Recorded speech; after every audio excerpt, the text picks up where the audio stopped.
right, one of my favorite things we do on Off the Break is that we play this little game called Keep It or Leave It. Essentially, we look at things like rosters and decide whether we'd keep it, meaning we'd keep the team intact, or we'd leave it and decide the team, in fact, needs a change. Especially after all the upsets that took place at the Florida home series, it would only make sense to play this game as many teams are in the rumored conversation to be making some moves. All right. First team, let's go ahead and start off with the Florida Mutineers. Many people ahead of the Florida homestand expected this team to go far, possibly even make it into the finals. I personally didn't have them making it out of groups. This team is, I would say, this particular group that they had was kind of difficult because there were a lot of counters for them, right? I know that we had Minnesota looking kind of flat all weekend long outside of their first series, but like I said, this was just an odd one for me for the boys of Florida. It was kind of an odd situation in my eyes, as Minnesota had pretty much beaten this team, at least in my eyes, as somewhat expected. And we all know that Minnesota, every time that they do lose an event, they later come back and beat the team that took them down at the event previous. They've done it. Now it will be 3 times in a row. And at every event so far throughout the season, Florida always has lost their first series, including this one in their own homestand. Now, in terms of other rosters, I thought Toronto was good. I didn't expect them to be as great as they were. Granted, they had lost to some solid competition, but we didn't have enough of a sample size to expect that they could get them over the edge. But they looked fantastic this weekend, and that only started to hurt, obviously, when it comes down to this Florida team. New York came out. They played great Call of Duty, improving on the last event that they were in. Mac looked excellent as usual.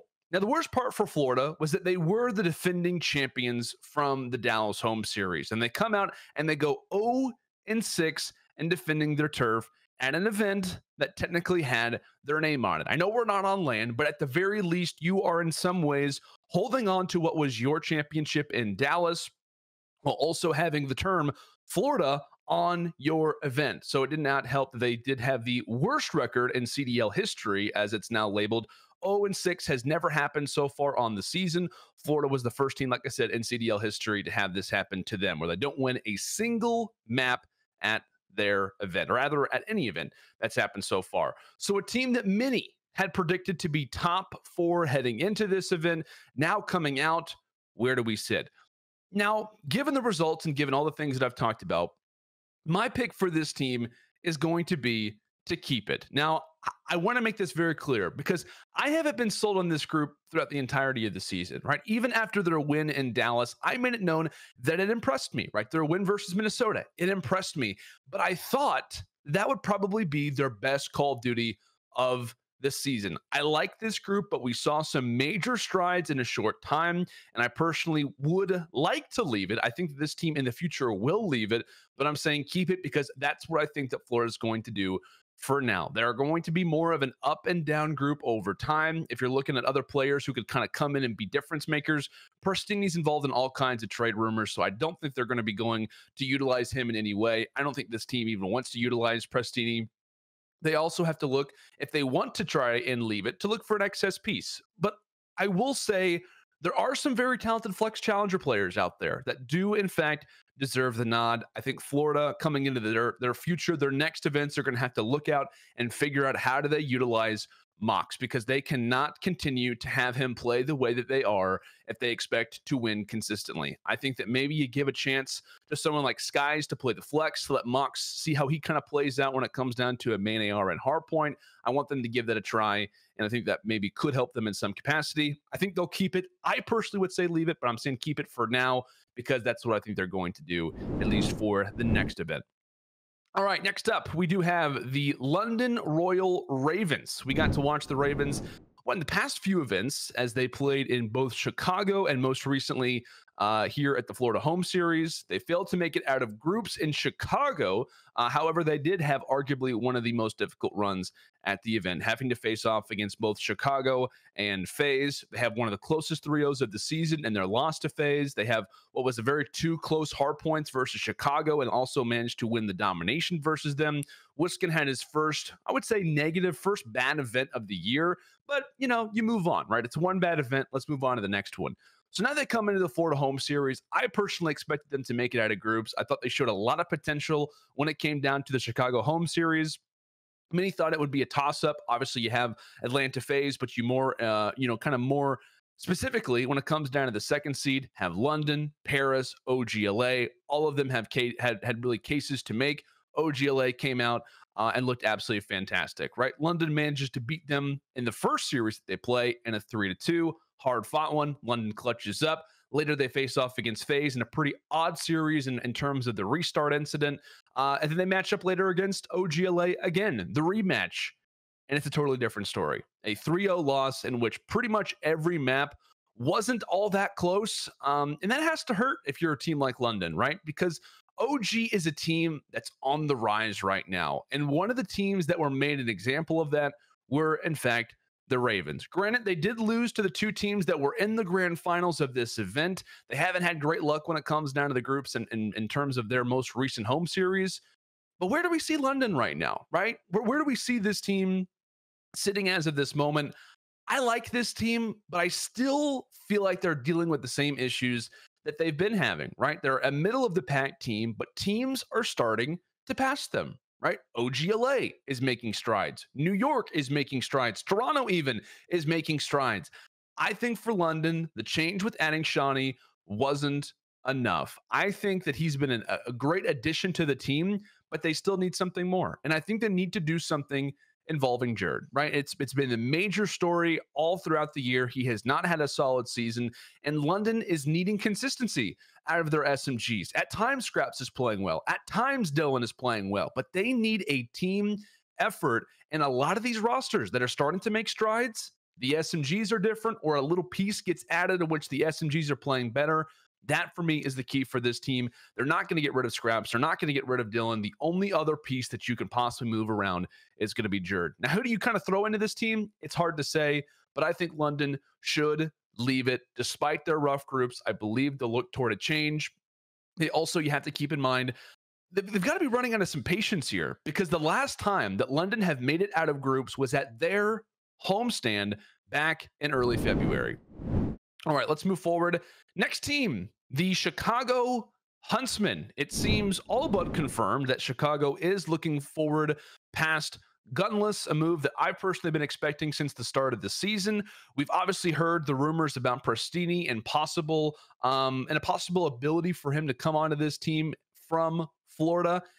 And I'll be honest, here's why this could happen. Right, let's outline this very quickly, because this move of Prestini to Chicago very well could happen. First off, for Chicago, it makes sense, right? Getting someone that plays the way Prestini does realistically does make sense. He can be a player that is unselfish, which is hard to find on a team like the Huntsmen. You've got a lot of guys who have a history of slaying. Those guys want to keep doing that. We know Arstides wants to be with his brother after the win Prestini had over Chicago in the reverse sweep. When it came down to the Atlanta home series, I said that hurt Prestini just as much as it helped him. And it wouldn't surprise me. I said it wouldn't surprise me if Arstides and Prestini within months managed to end up on the same team. Prestini probably isn't also unbelievably expensive, right? Now, this is pure speculation. I don't know any of the roster salaries, to be honest with you. Despite being a world champion from Black Ops 4, he was the last United player to sign on a team. Florida were known as a team that was picking up leftover players. They probably are more kind of toward the bottom side of the salary cap, if that's the way you're looking at it. Also, I don't think Florida wants to use him. I don't think Prestini wants to be in Florida, or he would probably be in the starting lineup. That was a quote that I made known. I said, if Prestini wants to play, he probably is going to. And that's just kind of the way that I see it for right now. Now, it is important to realize that General has been subbing in for Chicago in place of Gunless. He's been running the MP5 despite having a history with the main AR, and he hasn't looked bad, right? Chicago seemed to be in much better spirits. He has chemistry with the coach Sender from Enigma 6, but I believe that Chicago still wants something new. I think that this team wants a player that fills the same role as Prestini, because it's hard to tell, right? An AR player for the last few years, it's hard to tell a guy who's been running a main AR. We kind of need you to run a fast sub, right? We kind of need you to run this role that you probably haven't done, and it's probably going to take you a long time to get this done as well. It just makes sense for me on all accounts for each player in Chicago to want someone like Prestini. Chicago will be playing in Seattle, which is the upcoming event. And so they need to get a deal done soon. So I think this roster will leave it. I think they'll go with Prestini, and I think they could and very well may be going with him very soon, as he seems to be somewhat of an easy option. You don't have to do much convincing, as you are the Chicago Huntsman, and you also have a pretty good salesman in Arcides, who just happens to be his twin brother. So I don't think that deal should be too difficult to convince Prestini about, and I think that it will, in fact, happen. All right, next team on the cards, Paris Legion. Very much like how we discussed the Royal Ravens, we must do so for the Legion as well. They were a team at the start of the year that looked top four, that looked top three, and slowly and progressively started to go down a bit. Teams have started to figure out their domination. Dens wasn't playing as well with the main AR. For this event of Florida, they hand over the main AR position to Luca, which I thought was actually a very smart move. Dens historically likes to flex roll. Luca is a much more slower pace than he was previously in Black Ops 4. And Luca played well, but no one really else on Paris did, right? No one really else had some highlight moments from the Paris Legion. The issue with Paris, I believe, has to do with their pacing. And it's been an issue with pacing for a long time. They have one of the fastest players in the CDL in Kismet, yet you have some of the slowest other players in the CDL alongside him. Paris, much like New York, I think need another fast SMG. New York brings in a young gun like Mac Meltz. Zuma's never been happier. Zed hasn't been nearly as impactful. Shocks hasn't been nearly as impactful as we thought. They need another fast SMG in their wings to keep the speed of this team up, to get everybody playing on a similar playing field. Much like the Ravens, Paris haven't made it out of groups since the London home series, which, like I said, was in early February. We're now in mid-May. Now, it wouldn't surprise me if this Paris team just decides to stick. I'll be honest. It would not surprise me if this team just kind of rides out throughout the remainder of the year. But I think if they really want to improve, and if they really are interested in trying to figure out, from a management perspective, the issue with their team, I think you have to bring in somebody. And I think Kismet is either really hot or really cold. And I think a lot of that has to do with his pace. And there isn't really anyone to help trade as often, right? There isn't as much aggression or pressure on the map. You arguably have one of the fastest players on arguably, probably the slowest team in the CDL. Something has to change with that. So if I were Paris, I think it is time to leave it. We haven't heard hardly anything from Phantoms or Brezzy this season. Brezzy's been playing for Train Hard. Phantoms is main AR slash flex, so that really isn't going to work out a position that they need, but I think they do need to leave it. It's time for a change with the Legion. Do they make that happen? Probably not, but I think it would be in their best interest.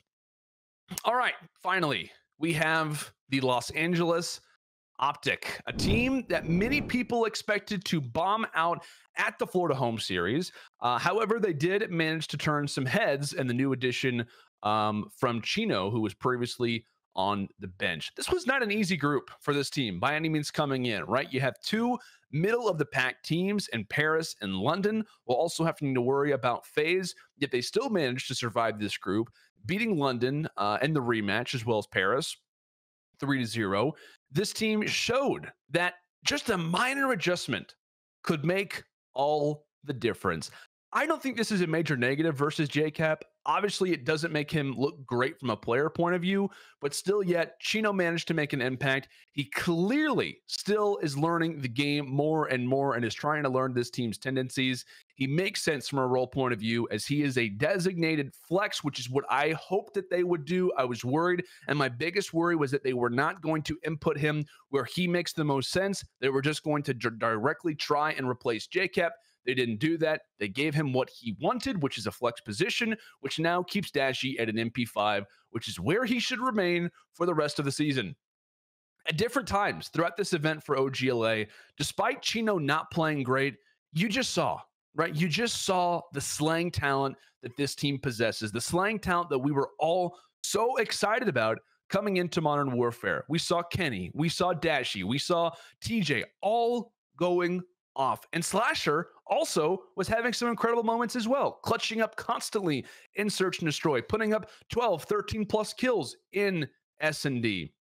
And they also put a very close grand final versus an improved FaZe from last event, which just goes to show where this team is sitting right now. Now, I think Chino can almost kind of become what Enable was to 100 Thieves, a player that isn't relied upon to slay constantly, but has the ability to turn up when the roster is starting to siphon down a little bit, right? If the team needs a little bit of a pickup, if he needs somebody to perform in a particular game mode when, say, Excess Slayer isn't working out, that's when Chino can start to fill in. He has a history, right, with Kenny back on TK. They won championships together. He has a great history with Slasher, all the way back to their come up in Call of Duty Ghosts. He is happy to be the role filler. And he made it known in interviews as well. He said, hey, I don't mind letting some of the best players around me in the world slay, right? I've got some of the best talent in the world. I don't need to do that. I think this team needs to keep it, at least for now, right? And I know there are tons of rumors about whether or not they want to go with gunless. I'll tell you right now, that's going to work possibly short time. It may give them a championship, but it isn't a long-term move. Slasher has the same mindset as gunless, which probably could make this move a possibility, but I don't see that meshing well with Dashy. Chaotic comms, big personalities are not what this team needs for right now. Chino has been labeled as the guy who has been the sixth man for this team. Mud Dog has raved in interviews about how Chino has worked on search and destroy strats. He's been trying to watch this team. He's been trying to be a solid substitute. And that's why I'm happy about this move, because it doesn't rely on more people to slay, because they don't need that, right? This team has their slayers, and they prove that. Despite at times Chino going double negative, they were walking away with maps dominantly. They were winning certain modes in a convincing way.